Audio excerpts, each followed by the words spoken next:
j'espère que vous allez bien. Aujourd'hui, on se retrouve dans une vidéo où je vais vous raconter mon histoire avec le windsurf. C'est parti.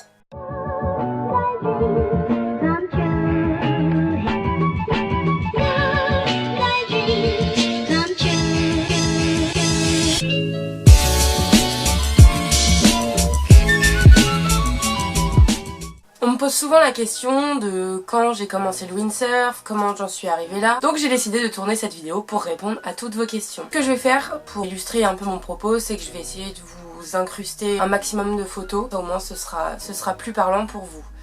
Je suis donc née le 11 mars 1996 à Saint-Nazaire, de parents eux-mêmes passionnés par le windsurf. Avant tout, c'est vraiment eux qui nous ont baignés, mon petit frère et moi, dans cet univers-là du windsurf, le milieu aquatique, le milieu de la glisse. Pour ma part, ça n'a pas été toujours une évidence le windsurf. C'est vrai que donc mes parents ont essayé de m'y initier assez tôt, quand j'avais 6-8 ans, ce qui est tôt, mais je savais nager, j'étais tout à fait capable physiquement, donc avec du matériel adapté. Au début, comme vous pourrez le voir sur la photo, c'était surtout des grandes planches fines et longues. Après on est passé vraiment sur des planches très larges qui flottaient énormément et c'était beaucoup plus facile pour apprendre. Par contre j'ai toujours eu des petites voiles adaptées pour mon gabarit, pour mon niveau, ça y a jamais eu aucun problème. Mais c'est vrai que il arrivait des fois que je veuille pas y aller.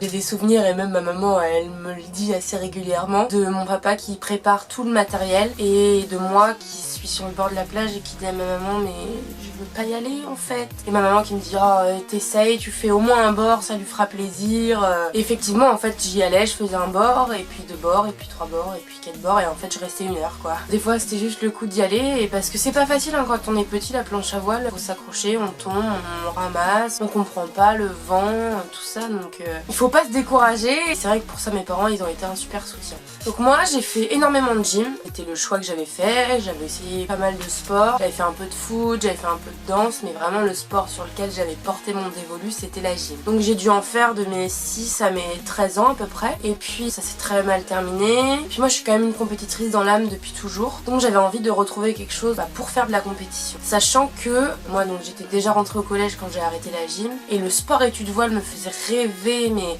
c'était quelque chose. J'avais une de mes super copines d'enfance, son grand frère était là-bas, c'était un champion de planche à voile, enfin vraiment c'était, j'en rêvais quoi. J'ai mis du temps avant de me décider à rentrer au pôle, sachant que aussi mes profs de PS et les coachs du pôle savaient que je naviguais un peu, il n'y a pas beaucoup de filles, donc ils sont un peu venus me chercher en me disant allez ce serait cool si tu pouvais venir tout ça. Mais pour autant j'avais un peu peur de pôle, il y avait des gens que j'aimais moins et qui me faisaient peur et au final ce que j'ai fait c'est que je me suis licenciée au club du CNBVP dans un premier temps pour faire de la planche à voile en compète et je peux vous dire que ça n'a pas été simple. Je pense que ma première compétition ça devait être en Mayenne en 2009. Je suis arrivée sur mon premier championnat de France en 2010, je savais à peine faire du planning sur ma big de 93, je savais pas faire une marche arrière ce qui est pourtant essentiel sur un départ pour un championnat de France. Mais voilà ça a été le début de toute cette aventure qui m'a menée jusque ici aujourd'hui en 2020. Donc justement je vous parlais du sport études et du pôle. Du coup après ma première année en big de 93 au CN, je me suis dit allez ça peut être cool, tu rentres en 4ème, tu peux intégrer le pôle s'ils veulent bien de toi. Donc j'ai passé des tests et j'ai été intégrée à ma rentrée de 4ème au sport études. Par contre ce que je faisais c'est que je faisais pas tout. Par exemple je sais que c'était 2 préparations physiques par semaine et 2 entraînements sur l'eau, voire 4 si on avait des entraînements le week-end. Et moi en général je faisais que une préparation physique et après je crois que j'allais aux entraînements le week-end quand même, j'essayais mais j'en faisais un peu moins que quand on était vraiment pôle parce que c'était jeune et c'était la 4ème, c'était quand même pas facile, fallait aussi aller en cours et travailler et assurer des bonnes notes. Donc me voilà intégrée partiellement au pôle mais intégrée quand même et l'année de 3ème j'ai vraiment intégré totalement le pôle, je faisais tout, toutes les préparations physiques, tous les entraînements sur l'eau, toujours un bic de 93. Ensuite est arrivée l'entrée au lycée, donc là pareil hein, toujours en bic de 93, sachant que l'année d'après je devais passer en RSX, donc qui est le support olympique, plus pour très longtemps mais ça l'est encore pour le moment. J'ai tout fait mon lycée en tant que sport études, planche à voile. Ça a vraiment été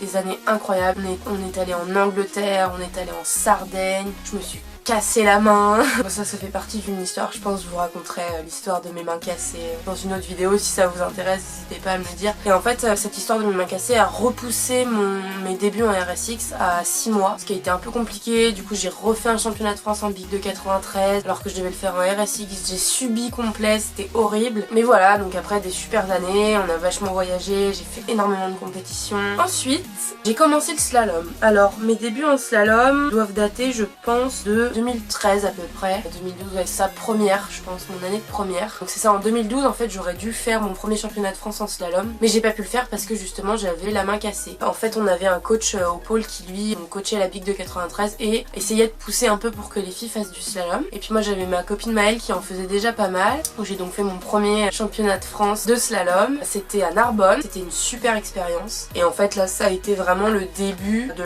la suite de l'aventure en windsurf quoi. En fait j'ai continué en terminale la RSX et le slalom en parallèle, mais je sentais bien que je commençais à avoir une petite préférence pour le slalom et c'est vrai que ça a été notamment le choix que j'ai fait ensuite en partant en études supérieures de laisser la RSX pour aller vers le slalom. Alors pourquoi j'ai fait ce choix? Et ben pour plusieurs raisons. Déjà j'ai toujours voulu privilégier mes études parce que voilà, le windsurf on peut durer, mais moi j'étais pas assez douée en RSX notamment, donc qui est support olympique, pour me lancer dans une préparation olympique et être peut-être un jour l'élu. C'est quelque chose, je pense que si t'es pas dans le top 3 déjà quand t'es jeune, bah en fait c'est horrible à dire, hein, c'est horrible parce que je veux dire mais t'iras jamais au jeu. Moi j'avais pas cette prétention là et en plus de ça bon c'était quand même difficile. Je dis pas que je m'accroche pas hein. Et avec mes études à Nantes tout ça, je voyais vraiment ça comme incompatible en fait. Je me voyais pas faire les allers-retours le mercredi, Nantes, la Baule, moi c'était juste pas possible. Donc du coup j'ai fait le choix de ne basculer que sur la pratique du slalom parce que ça marchait, parce que ça me plaisait, parce que je pouvais combiner préparation physique à Nantes, entraînement en slalom quand je revenais à la Baule. Voilà, il y avait plein de choses qui me faisaient dire que pour moi ça allait être le projet qui allait le plus me correspondre et ça n'a pas loupé. Donc en slalom j'ai fait ma première médaille de bronze au championnat de France jeune en 2014. C'était une nouvelle fois à Narbonne. C'était vraiment incroyable, c'était ma première médaille en championnat de France et je m'en rappellerai toute ma vie, c'était tellement serré et donc vraiment super fière d'avoir pu obtenir cette médaille. Et ensuite j'ai refait une deuxième médaille de bronze en 2015 toujours à Narbonne. Pareil, et grosse fierté, j'aurais aimé cette année-là avoir la médaille d'argent mais ça l'a pas fait. Franchement pas déçue de mon choix, des résultats qui continuent de grimper, que demander de plus quoi. Donc ça c'était pour les championnats de France jeunes, mais en parallèle je faisais aussi l'AFF. Donc l'AFF qui est le championnat de France par étape. J'ai dû faire ma première étape en 2013 à La Torche. C'était une des expériences les plus incroyables de ma vie et ça le reste encore à l'heure actuelle. C'était vraiment quelque chose, je me rappellerai toute ma vie. Cette houle là de 4,50 m, vraiment c'était un truc de fou. Et j'ai fait ma première année complète sur le circuit d'AFF en 2014. Donc il me semble qu'on avait eu 3 étapes cette année là. Pareil, ça a tout déclenché, j'ai rencontré des gens incroyables. C'est là que j'ai vraiment commencé à accrocher avec ma super copine Estelle, que je vois plus assez mais avec qui j'ai encore des contacts. Il y a des gens qui ont marqué aussi mon parcours et qui ont fait que je suis ce que je suis à l'heure actuelle parce qu'ils ont été une source de motivation et Estelle elle en fait largement partie. Donc voilà, le circuit AFF, le championnat de France jeune, tout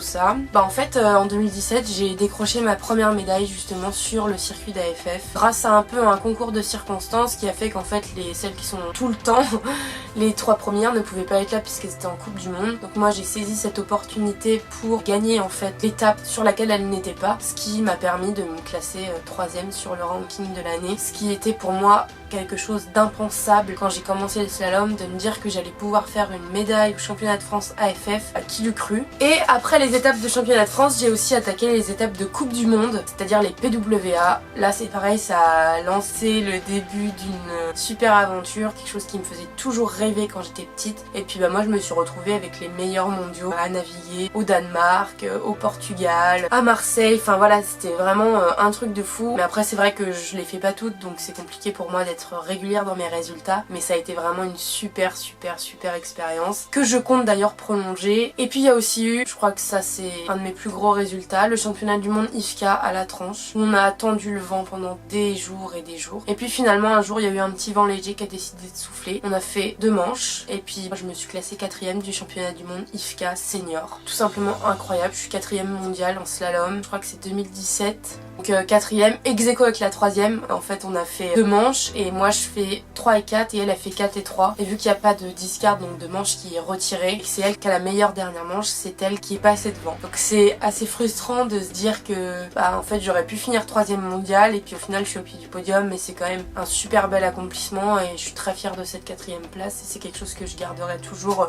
ici et ici. En fait, le plus cool dans tout ça, c'est que mes parents, ils m'ont jamais forcé à faire ça. Ils ont essayé de m'y initier, j'accrochais pas forcément. Et du jour où moi j'ai décidé que je voulais faire de la compétition au windsurf, ils ont été là. Mais ils ont jamais été là à me dire allez vas-y tu vas faire telle compète, tu vas faire ci, tu vas faire ça. Non, c'était moi, ça venait de moi et eux, ils me soutenaient à 100% à chaque fois. Le slalom, ça m'a permis de concrétiser énormément de rêves. J'ai voyagé grâce au slalom, j'ai été invitée 2 fois à Saint-Barth. Je suis allée naviguer au Portugal, je suis allée aux 4 coins de la France et j'ai aussi fait un podium au défi Wind. Alors ça c'est vraiment un truc, je pense que c'est une des plus grosses fiertés de toute ma vie. Parce que moi le défi Wind, cette année ça va faire 20 ans qu'il existe. Et bah ça fait 20 ans que je le vois dans les magazines que mes parents ont à la maison. Et que je trouve ça incroyable et que c'est quelque chose que je me dis que moi aussi je veux faire. Donc déjà je l'ai fait et en plus j'ai fait un podium. C'est fou quoi. J'ai aussi eu la chance de pouvoir aller faire des photoshootings pour la marque de mes voiles, donc Gun Sales, à Fuerteventura et au Portugal. Et ça c'était juste incroyable. Je pense que Fuerteventura ça restera un de mes meilleurs souvenirs. Jamais j'aurais cru pouvoir être dans un magazine, enfin un catalogue même de windsurf de ma vie et juste pour ça merci Gun parce que c'est une sacrée opportunité que vous m'avez offerte et je vous en serai toujours reconnaissante. Bien, j'en tire un bilan totalement positif parce que ce soit dans les bons ou dans les mauvais moments, le windsurf il m'a toujours permis de me dépasser, de surpasser mes peurs, d'aller plus loin. Je pense que ça m'a permis de vivre des choses totalement incroyables. Ça m'a permis de devenir la personne que je suis aujourd'hui. Ça m'a permis de m'épanouir. Ça m'a permis de forger mon caractère. Pour moi, le windsurf, ça a été mon école de la vie, que ce soit au pôle, en bic, en RSX, en slalom. J'ai appris à me découvrir, j'ai appris à me connaître, j'ai appris à me gérer, j'ai appris à partir en voyage seule. Ça forge. À chaque fois que j'en reparle de tout ça, de tout ce que j'ai pu vivre grâce au slalom, je me dis mais quelle chance. Je me dis mais c'est fou d'avoir pu vivre tout ça simplement entre guillemets grâce au sport et à cette volonté d'avoir voulu pousser une pratique un peu plus loin. Parce que c'est ça aussi la clé de voûte de la réussite dans le sport, c'est qu'il faut que ça vienne de vous. Il faut pas que ça vienne de vos parents. Vous, dans votre fort intérieur, vous savez ce dont vous avez besoin, ce dont vous avez envie et ce qui va vous porter. Et en fait, il y a que ça qui doit vous guider vers vos objectifs et ce que vous avez vraiment envie de faire. Moi, j'ai commencé la compétition parce que j'avais dit je veux commencer la compétition en windsurf aujourd'hui. Et mes parents, ils ont dit d'accord, on signe.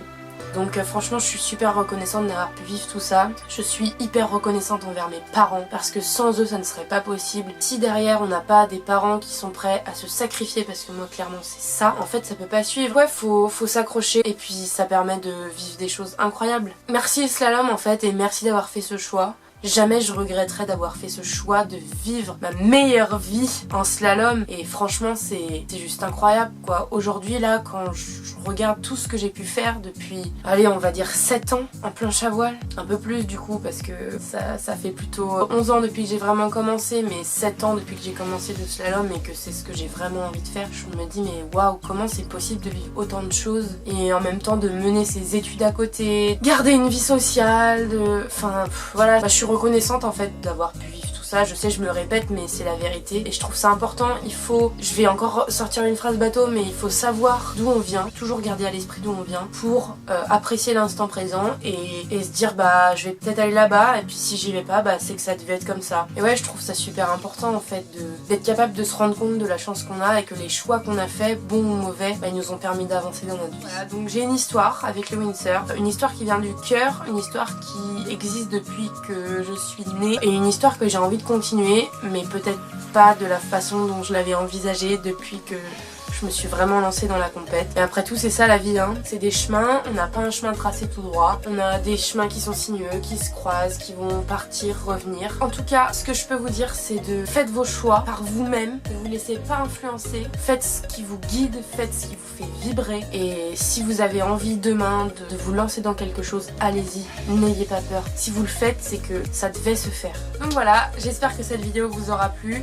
N'hésitez pas à vous abonner parce que c'est super important. Pour moi ça m'aide énormément. Mettre un petit pouce en l'air ou un petit pouce en bas si jamais ça vous a plu, on sait jamais, hein. Moi je suis très diplomate, chacun son avis. Et puis ben écoutez, je vous dis à la prochaine.